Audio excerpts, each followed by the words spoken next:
परमेश्वर के पाक और पवित्र नाम की तारीफ हो कि हम सब खुदावंद खुदा की हजूरी में हैं। पढ़ेंगे इब्रानियाँ 1 बाब उसकी 9 आयत।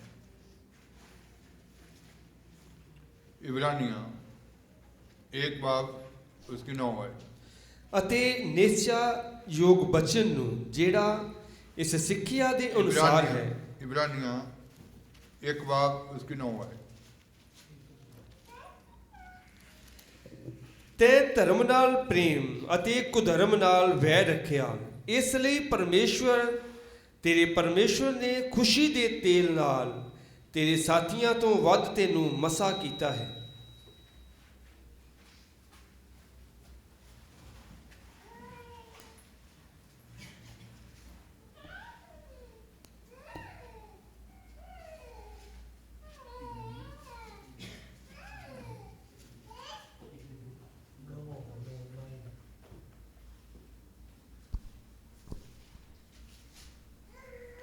तूने धर्म से प्रेम और अधर्म से बैर रखा। धर्म से प्रेम और अधर्म से बैर रखा है।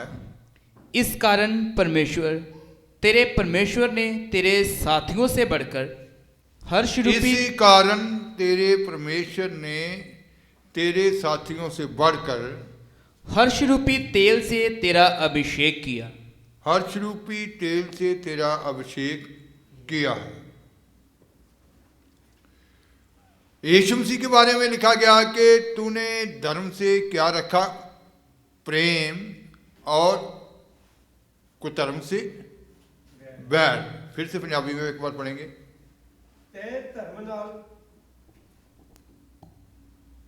ਤੈਂ ਧਰਮ ਨਾਲ ਪ੍ਰੇਮ ਅਤੇ ਕੁਧਰਮ ਨਾਲ ਵੈਰ ਰੱਖਿਆ। ਤੈਂ ਧਰਮ ਦੇ ਨਾਲ ਪ੍ਰੇਮ ਤੇ ਕੁਧਰਮ ਦੇ ਨਾਲ ਵੈਰ ਰੱਖਿਆ।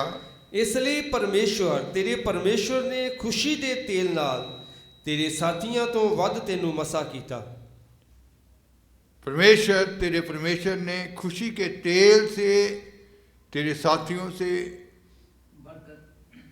बढ़कर तुझे क्या किया है? अभिषेक किया। तो आज इस संसार के अंदर सबसे जरूरी पहचान का होना बहुत ज़रूरी है। ये जो दौर, ये जो वक्त चल रहा है, इस वक्त में पहचान के बीच चलना जरूरी है। जैसे यीशु मसीह के बारे में लिखा कि तूने धर्म के साथ प्रेम और कुधर्म के साथ क्या रखा? वैर रखा।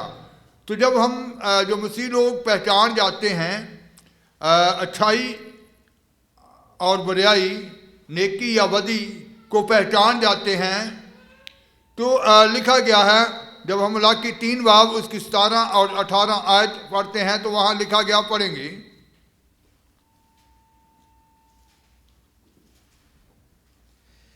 सेना ਦਾ ਯਹੋਵਾ ਆਖਦਾ ਹੈ, ਉਹ ਮੇਰੇ ਲਈ ਹੋਣਗੇ, ਅਰਥਾਤ ਮੇਰੀ ਖਾਸ ਮਲਕੀਅਤ। ਜਿਸ ਦਿਨ ਮੈਂ ਇਹ ਕਰਾਂ, ਮੈਂ ਉਹਨਾਂ ਨੂੰ ਬਖਸ਼ ਦਿਆਂਗਾ, ਜਿਵੇਂ ਕੋਈ ਮਨੁੱਖ ਆਪਣੀ ਸੇਵਾ ਕਰਨ ਵਾਲੇ ਪੁੱਤਰ ਨੂੰ ਬਖਸ਼ ਦਿੰਦਾ ਹੈ।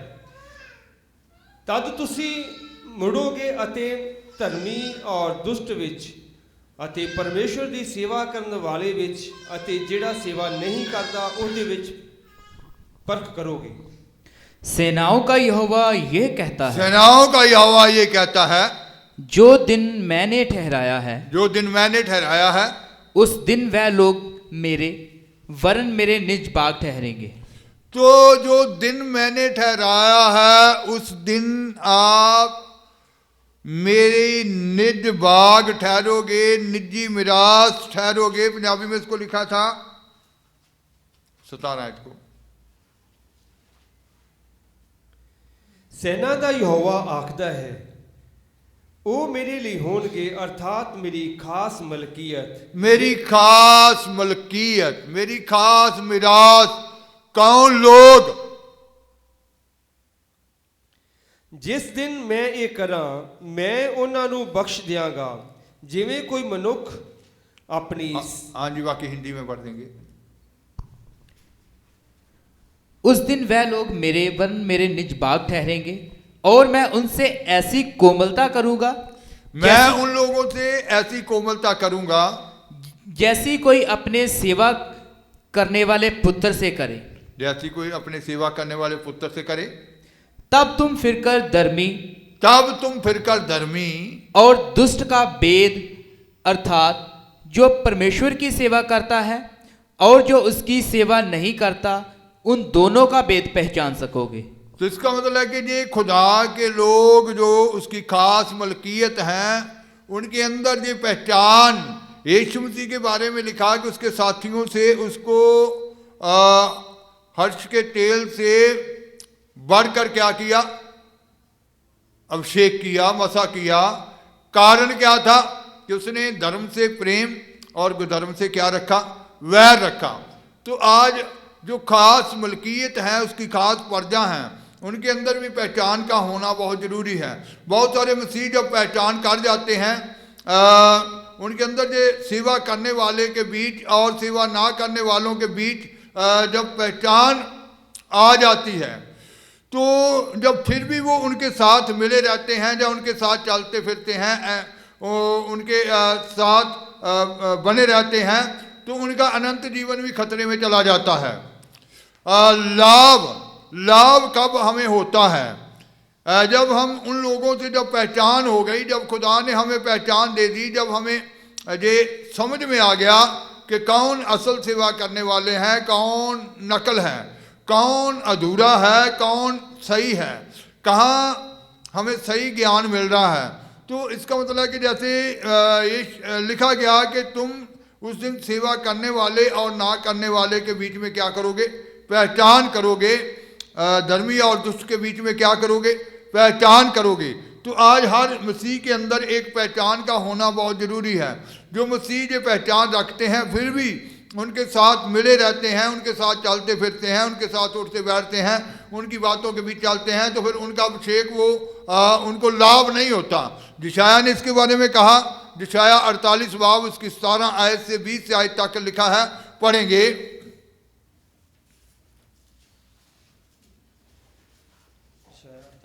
48 बाब 17 आयत से 20 आयत तक। यहोवा तेरा छडाउण वाला इसराइल दा पवित्र पुरख इਉਂ आखदा है, मैं यहोवा तेरा परमेश्वर हाँ, जो तेनू लाभ उठाउण दी सिੱਖਿਆ दिंदा हाँ, जो तेनू उस राह पाउंदा जिस राह तैं जाना है। काश के तू मेरे हुक्मां नू मनदा, तां तेरी शांति नदी वांगू, तां तेरा धर्म समुंदर दीआं लहरां वांगू हुंदा, तां तेरी अंश रेत जही अते तेरा परिवार ਉਹਦੇ ਦਾਣਿਆਂ ਜਿਹਾ ਹੁੰਦਾ। ਉਹਦਾ ਨਾਂ ਮੇਰੇ ਹਜ਼ੂਰੋਂ ਨਾ ਛੇਕਿਆ ਜਾਂਦਾ, ਨਾ ਨਾਸ਼ ਹੋ ਜਾਂਦਾ। ਬਾਬਲ ਤੋਂ ਨਿਕਲੋ, ਕਸਦੀਆਂ ਵਿੱਚੋਂ ਨੱਠੋ, ਜੈਕਾਰਿਆਂ ਦੀ ਆਵਾਜ਼ ਨਾਲ ਦੱਸੋ, ਇਹਨੂੰ ਸੁਣਾਓ, ਧਰਤੀ ਦੀਆਂ ਹੱਦਾਂ ਤੀਕ ਇਹਨੂੰ ਕੱਲੋ। यहोवा यो तेरा छुड़ाने वाला और इस्राएल का पवित्र है, वह यो कहता है, इस्राएल का पवित्र यहोवा यूं कहता है, मैं ही तेरा परमेश्वर यहोवा हूँ, जो तुझे तेरे लाभ के लिए शिक्षा देता मैं हूँ। ही तेरा परमेश्वर यहोवा हूँ, जो तेरे लाभ के लिए तुझे शिक्षा देता हूँ, तेरे लाभ के लिए तेरे अंदर पहचान को डालता हूँ, तेरे लाभ के लिए नेकी और बदी को पहचानना सिखाता हूँ, तेरे लाभ के लिए सेवा करने वाले और ना करने वालों में पहचान देता हूँ, तेरे लाभ के लिए धर्मी और दुष्ट में पहचान देता हूँ, तेरे लाभ के लिए। अगर हम ये सारा कुछ जानते हुए उन लोगों के साथ मिले रहते हैं, उन लोगों के साथ चलते हैं, तो फिर उसका लाभ नहीं होता। फिर अपना अनंत जीवन जो है वो भी क्या हो जाता है, खतरे में चला जाता है। लेकिन खुदा जो हमारे अंदर, जिन लोगों के अंदर पहचान आ जाती है, उनको लाभ के लिए यीशु मसीह ने कुधर्म से के साथ क्या रखा, वैर रखा। जब तक आप वैर रखना नहीं जानते, जब तक आप उन बातों से निकलते नहीं हैं, तो तब तक आप उस बल के बीच, जो बल आपके लिए है, प्रवेश नहीं कर सकते। क्योंकि लिखा गया, इसीलिए मैंने तेरे साथियों से बढ़कर तुझे हर्ष के तेल से क्या किया था, अभिषेक किया। इसीलिए यीशु मसीह के बारे में लिखा, इसीलिए कि तूने धर्म के साथ प्रेम रखा और कुधर्म के साथ क्या रखा था? वैर रखा था। तो यहां कहता कि मैं तुझे लाभ की शिक्षा देता हूं, तुझे पहचान देता हूं कि तू उस मार्ग पर चल सके जिस मार्ग पर तेरे लिए लाभ है। तो आज जो लाभ हमारे लिए है, जो बढ़ोतरी हमारे लिए है, जो ऊंचाई हमारे लिए है, उसी मार्ग के ऊपर है। तो जब हमारे अंदर ये पहचान आ जाती है तो फिर हमें निकलना होगा। आगे लिखा गया है, पढ़ेंगे। और जिस मार्ग से तुझे जाना है उसी मार्ग पर तुझे ले चलता हूं। जिस मार्ग पर तुझे जाना है, जो तेरे लिए ठहराया गया है, तेरे को मैं पहचान देता हूं, तेरे को मैं वो समझ देता हूं, तेरे को ज्ञान की बातें समझ में आती है।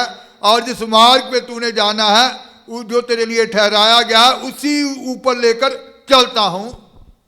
भला होता कि तूने मेरी आज्ञाओं को ध्यान से भला सुना होता कि तूने मेरी आज्ञाओं को ध्यान से सुना होता। तू संसार के साथ भी मिला रहा, उन लोगों के साथ भी मिला रहा। तूने कहा कि नहीं, इन लोगों को भी खुश रखना जरूरी है, ये कहीं नाराज ना हो जाएं। तो भला होता, तूने पहचान तो लिया था लेकिन निकल आता, तूने, तेरी समझ में तो आ गया था। भला होता तूने मेरी आज्ञाओं को, मेरे वचन को मान लिया होता। तब तेरी शांति नदी के समान, तेरी शांति नदी के समान, और तेरा धर्म समुद्र की लहरों के समान होता। तेरी शांति नदी के समान। कभी बेचैनी नहीं आती, कभी परेशानी नहीं आती, कभी निराशा नहीं आती। तेरी शांति नदी के समान। इतनी बड़ी शांति कि हर समय जीवन में आनंद ही आनंद, खुशी ही खुशी। तेरी शांति नदी के समान, तेरा धर्म समुद्र की लहरों के समान समुद्र की लहरों की तरह होता। तेरा वंश बालू के किनकों के तुल्य तेरा होता। वंश जो है वो उस रेत के किनकों के समान होता। और तेरी निज संतान उसके कणों के समान होती। तेरी निज संतान जो है वो भी उसके कणों के अनुसार होती। उनका नाम मेरे सम्मुख से ना कभी काटा और ना मिटाया जाता। बेबीलोन में से निकल जाओ, बेबीलोन में से निकल आओ, कसदियों के बीच में से भाग जाओ। कसदियों के बीच में से क्या करो? भाग जाओ, बाबुल में से निकल आओ। जो स्थायी रूप के बीच में बाबुल था, बाबुल स्थायी तौर पर तो नहीं रहा, वो क्या हो चुका है? खत्म हो चुका है। लेकिन बाबुल की जो शिक्षा, या जो बाबुल के बीच में जो शक्तियां कार्य कर रही, आज भी संसार के बीच में कार्य कर रही हैं। तो आज भी बहुत सारे लोग उसके बीच में फंसे हुए हैं। तो आज उसमें से निकलना है, क्योंकि जब हमें पहचान आ गई है तो हमें निकलना है। जब तक हम निकलेंगे नहीं, मिले रहेंगे, तो हमारा जीवन, खुद का जीवन, अनंत जीवन भी खतरे में चला जाएगा। प्रकाशित वाक्य 18:4 में लिखा है, पढ़ेंगे।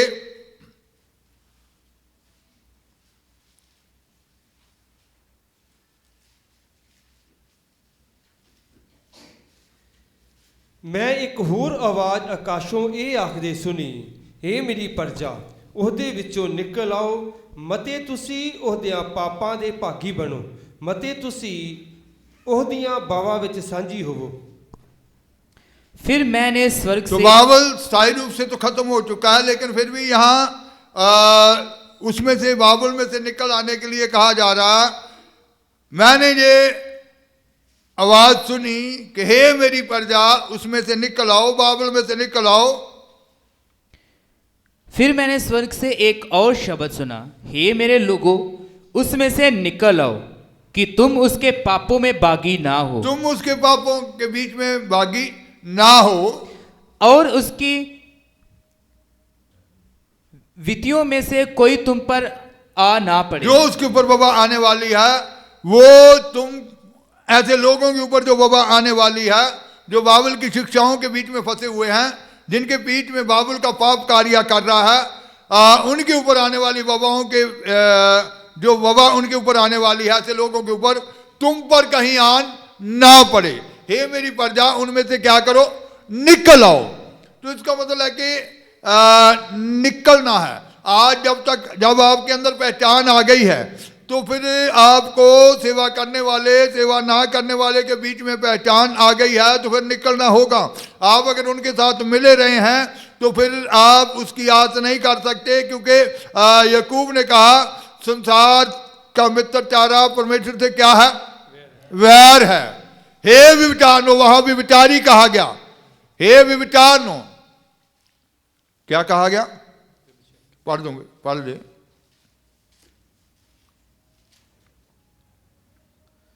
हे ਵਿਚਾਰਨੋ, ਕੀ ਤੁਹਾਨੂੰ ਮਾਲੂਮ ਨਹੀਂ ਭਾਈ ਸੰਸਾਰ ਦਾ ਮਿੱਤਰਚਾਰਾ ਪਰਮੇਸ਼ਰ ਦਾ ਵੈਰ ਹੈ। ਫਿਰ ਜੇ ਕੋਈ ਪਰਮੇਸ਼ਰ ਦਾ ਮਿੱਤਰ ਹੋਇਆ ਚਾਹੁੰਦਾ ਹੈ ਸੋ ਆਪਣੇ ਆਪ ਨੂੰ ਪਰਮੇਸ਼ਰ ਦਾ ਵੈਰੀ ਬਣਾਉਂਦਾ ਹੈ। हे विचारनो, इसका मतलब है कि उन लोगों को विचारी कहा गया जो पहचान तो रखते हैं लेकिन वो मिलाप नहीं छोड़ते। उन लोगों के साथ उन कामों के बीच में वैसे ही फंसे रहते हैं, जो संसारिक काम होते हैं वैसे ही करते हैं। बहुत सारे मसीह लोग शादी ब्याहों में भी क्या करते हैं? संगत के बीच में तो धर्मी ही नजर आते हैं, लेकिन शादी ब्याहों में वो फिर वही कार्य उनके जीवनों में होते हैं। तो आज कितने लोग जब फंक्शन करते हैं तो काम वही दुनियावी संसारिक, और बीच में से निकले नहीं, अपने आप को अलग नहीं किया। धर्म के साथ प्रेम और कुधर्म के साथ क्या रखा? वैर रखा। तो ऐसे लोगों की तुलना विचार के साथ की गई।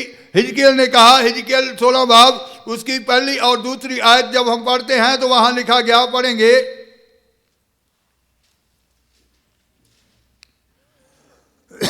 ਫਿਰ ਯਹੋਵਾ ਦਾ ਬਚਨ ਮੇਰੇ ਕੋਲ ਆਇਆ ਕਿ हे ਆਦਮੀ ਦੇ ਪੁੱਤਰ, ਯਰੂਸ਼ਲਮ ਨੂੰ ਉਹਦੇ ਘਿਨਾਉਣੇ ਕੰਮਾਂ ਤੋਂ ਜਾਣੂ ਕਰ ਅਤੇ ਤੂੰ ਆਖ ਪ੍ਰਭੂ ਯਹੋਵਾ। पहले दूसरी आयत। फिर यहोवा का यह वचन मेरे पास पहुंचा। फिर यहोवा का वचन मेरे पास पहुंचा, हे मनुष्य की संतान, हे मनुष्य की संतान, यरूशलेम को उसके सब गणित काम जता दे। यरूशलेम को, कलीसिया को उसके सारे गणित काम, घिनौने काम क्या कर? जता दे।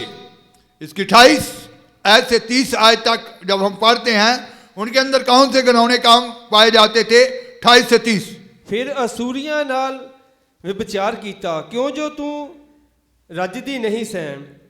ਹਾਂ, ਤੂੰ ਉਹਨਾਂ ਨਾਲ ਵੀ ਵਿਚਾਰ ਕੀਤਾ ਪਰ ਤੂੰ ਨਾ ਰੱਜੀ, ਅਤੇ ਤੂੰ ਵਪਾਰੀਆਂ ਕਸਦੀਆਂ ਦੇ ਦੇਸ਼ ਤੀਕਰ ਆਪਣੇ ਵਿਚਾਰ ਨੂੰ ਖਿਲਾਰਿਆ, ਪਰ ਇਸ ਨਾਲ ਵੀ ਤੂੰ ਨਾ ਰੱਜੀ।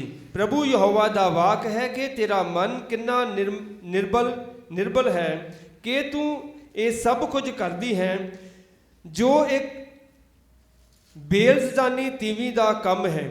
ਇਸ ਲਈ 30 तक, हाँ जी, 28 से 30।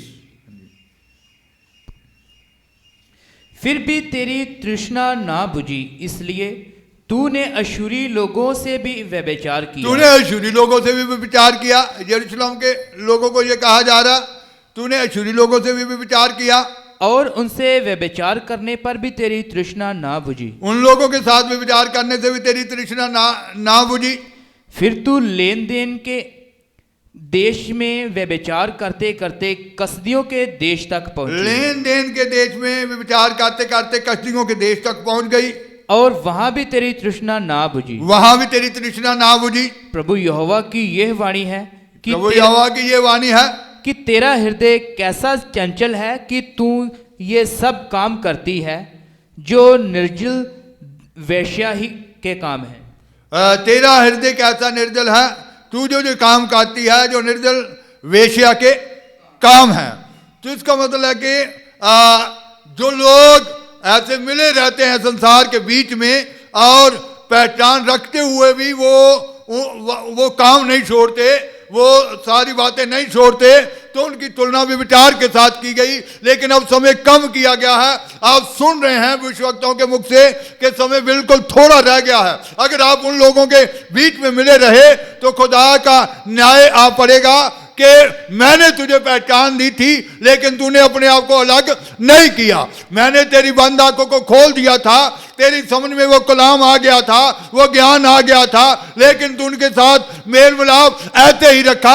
तो जिसके कारण आपकी अनंत जीवन जो है वो भी खतरे में चला गया। तो आज अगर हम बड़ा अभिषेक चाहते हैं, अपने साथियों से भी बड़ा अभिषेक चाहते हैं, जैसे प्रभु यीशु मसीह के बारे में कहा गया, मैंने तेरे साथियों से बढ़कर तुझे खुशी के तेल से, हर्ष के तेल से मजा किया, अभिषेक किया। तो इसका मतलब, उसका कारण था कि उसने धर्म के साथ प्रेम और कुधर्म के साथ क्या रखा था? वैर रखा था।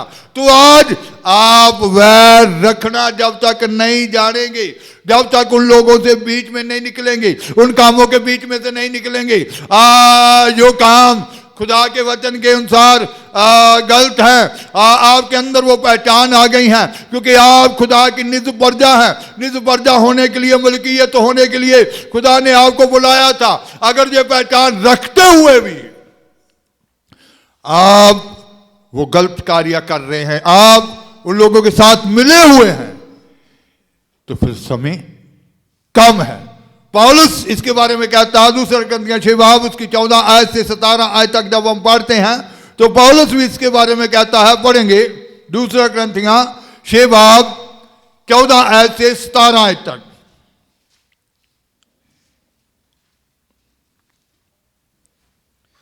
ਤੁਸੀਂ ਬੇਪ੍ਰਤੀਤੀਆਂ ਨਾਲ ਅਰਸਾਵੇਂ ਨਾ ਜੁੱਤੋ।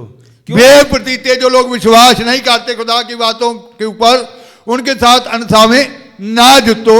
क्यों जो धर्म ਅਤੇ ਕੁਧਰਮ ਵਿੱਚ ਕੀ ਸਾਂਝ ਹੈ? धर्म और कुधर्म के बीच कोई मेल नहीं है। ਜਾਂ ਚਾਨਣ ਦਾ ਹਨੇਰੇ ਨਾਲ ਕੀ चानन ਮੇਲ का ਹੈ? अंधेरे के साथ कोई भी मिलाप नहीं है। ਅਤੇ ਮਸੀਹ ਦਾ ਬਲਿਆਲ ਦੇ ਨਾਲ ਕੀ मसीह ਮਿਲਾਪ का ਹੈ? बलियाल के साथ कोई भी मिलाप नहीं है। अथवा प्रतीतवान ਦਾ ਬੇਪ੍ਰਤੀਤੇ ਨਾਲ प्रतीतवान ਕੀ का ਹਿੱਸਾ ਹੈ? बेप्रतीते के साथ कोई मिलाप नहीं है। ਅਤੇ ਪਰਮੇਸ਼ਰ ਦੀ ਹੈਕਲ ਨੂੰ ਮੂਰਤੀਆਂ ਨਾਲ ਕੀ ਵਾਸਤਾ ਹੈ? परमेश्वर की हैकल को मूर्तियों के साथ कोई भी वास्ता नहीं है। ਅਸੀਂ ਤਾਂ ਅਕਾਲ ਪੁਰਖ ਦੀ ਹੈਕਲ ਹਾਂ। हम सब तो अकाल पुरख की हैकल हैं। ਜਿਵੇਂ ਪਰਮੇਸ਼ਰ ਨੇ ਬਚਨ ਕੀਤਾ, जिन्हें परमेश्वर ने वचन किया था, ਮੈਂ ਉਹਨਾਂ ਵਿੱਚ ਵਾਸ ਕਰਾਂਗਾ मैं उनके बीच में वास करूंगा ਅਤੇ ਫਿਰਿਆ ਕਰਾਂਗਾ। और उनके बीच चला फिरा करूंगा। ਮੈਂ ਉਹਨਾਂ ਦਾ ਪਰਮੇਸ਼ਰ मैं ਹੋਵਾਂਗਾ उनका परमेश्वर ठहरूंगा, ਅਤੇ ਉਹ ਮੇਰੀ ਪ੍ਰਜਾ ਹੋਣਗੇ। वह मेरी प्रजा ठहरेंगे। ਇਸ ਲਈ ਉਹਨਾਂ ਵਿੱਚੋਂ ਨਿਕਲ इसलिए ਆਓ उनके बीच में से निकल आओ, ਅਤੇ ਅੱਡ ਹੋਵੋ। आड होवो। ਪ੍ਰਭੂ ਆਖਦਾ ਹੈ। प्रभु आखदा है, ਅਤੇ ਕਿਸੇ ਭ੍ਰਿਸ਼ਟ ਵਸਤੂ ਨੂੰ ਹੱਥ ਨਾ किसी ਲਾਓ। पृष्ठ वस्तु को हाथ ना लगाओ, ਮੈਂ ਤੁਹਾਨੂੰ ਕਬੂਲ ਕਰ मैं तुम्हें कबूल कर लूंगा। तो इसका मतलब है कि आज हमें उन लोगों से निकलना होगा, ऐसे कामों से निकलना होगा जो हमारे लिए नहीं है। तो आप ईमान रखते हुए, पहचान रखते हुए वो कार्य कर रहे हैं, तो फिर वो आपके लाभ के लिए नहीं है। खुदा ने वो पहचान दी थी आपके लाभ के लिए। प्रभु यहोवा यूं फरमाता है, मैं तुझे तेरे लाभ की शिक्षा देता हूं। तो लाभ, तरक्की, बढ़ोतरी, ऊंचाई, बड़ा बल उसी मार्ग के बीच में जो खुदा ने आपको दिखाया है, जो खुदा ने आपके लिए ठहराया है, उसी मार्ग के बीच में है। जो खुदा ने आपके लिए वो मार्ग ठहरा दिया, जो आपको दिखा दिया, पहचान दे दी है आपको। आप नेकी और बदी के बीच में पहचान कर चुके हैं, अच्छे और बुरे में पहचान कर चुके हैं, सेवा करने वाले ना करने वाले के बीच में पहचान कर चुके हैं। तो फिर अब अपनी पहचान को इस्तेमाल करना है, अपने जीवन में लागू करना है। अपनी पहचान को आप इस्तेमाल में नहीं लाते तो आप गलत मार्ग के ऊपर चल रहे हैं, आप फंसे हुए हैं। अपनी पहचान को इस्तेमाल करना शुरू करो ताकि उस बल के बीच में आप प्रवेश कर जाओ। अपनी पहचान को अपने जीवन में लागू करो। आप अपनी पहचान को जब तक अपने जीवन में लागू नहीं करेंगे, आप धर्म के साथ प्रेम नहीं कर रहे हैं, कुधर्म के साथ वैर नहीं कर रहे हैं। पहचान तो मिल गई लेकिन लागू नहीं किया। तो लागू करो। दुनिया के बीच में आप सोचते होंगे कि वो नाराज हो जाएंगे, जहाँ उन जैसे काम नहीं किए तो वो क्या कहेंगे। तो बहुत सारे लोग दूसरों को खुश करते करते खुद फंस जाते हैं। तो आज निकल आओ का मतलब है कि उन कामों से निकलना है। अब वो वक्त नहीं है, अब अपनी पहचान को इस्तेमाल में लाना है और अलगताई अपने जीवन में दिखानी है। अलगताई दिखाएंगे तो फिर वो, जैसे यीशु मसीह के बारे में कहा, मैंने तेरे साथियों से बढ़कर हर्ष के तेल से तुझे क्या किया, मसा किया। तो अब वो मसा का कार्य, अब वो बड़े बल का कार्य जो लोग देखना चाहते हैं, जो उस बल को अपने जीवन में लेना चाहते हैं, उनको अपनी पहचान को अपने जीवन में क्या करना पड़ेगा? लागू करना पड़ेगा। उन जैसे काम नहीं करने हैं। अपनी पहचान को इस्तेमाल में लाओ। आपके खुदा ने आपको जो पहचान दी है, तब तुम सेवा करने वाले के बीच में और सेवा ना करने वाले के बीच में पहचान करोगे। जब तुम निजी मिराज बन जाओगे, इसका मतलब जिनको निजी मिराज ठहरा दिया गया उनको वो पहचान भी दे दी गई है, तो पहचान को लागू करना पड़ता है। जब आप लागू नहीं करेंगे, वैसे ही चलते जाएंगे, तो फिर उनको व्यभिचार का नाम दिया गया है। हे व्यभिचारियों, हिजकिय्याह को कहा गया, हिजकिय्याह को खुदा का वचन आया कि यरूशलेम के लोगों को उनके घिनौने काम जो है वो बता दे। उन लोगों ने असूरियों के साथ व्यभिचार किया, कश्तियों के साथ व्यभिचार किया, व्यभिचार बढ़ता गया, लेकिन वो टले नहीं। आप ये देखें कि आप पहचान रखते हुए व्यभिचारी हैं या अलगताई में हैं। क्या आपके बीच उन जैसे काम तो नहीं पाए जा रहे? तो फिर अगर अभी तक आपने जो अपने जीवन में अपनी पहचान को लागू नहीं किया, तो आज ही वो समय है, क्योंकि समय बहुत कीमती है, बहुत कम है। तो अपने जीवन में उस पहचान को क्या करो? लागू करो। वो काम, उन जैसे काम ना करो, क्योंकि लिखा गया कि कहीं ऐसा ना हो कि उनके ऊपर आने वाली वबाओं के बीच में तुम भी क्या हो जाओ? सांझी हो जाओ। उनके पापों के बीच में से निकल आओ। तो निकलना है ताकि आप उस बड़े अभिषेक को ले सकें। तो उस बड़े अभिषेक के लिए तैयार होना है, तो फिर अपनी पहचान को अपने जीवन में लागू करो। आंखें बंद करेंगे, दुआ।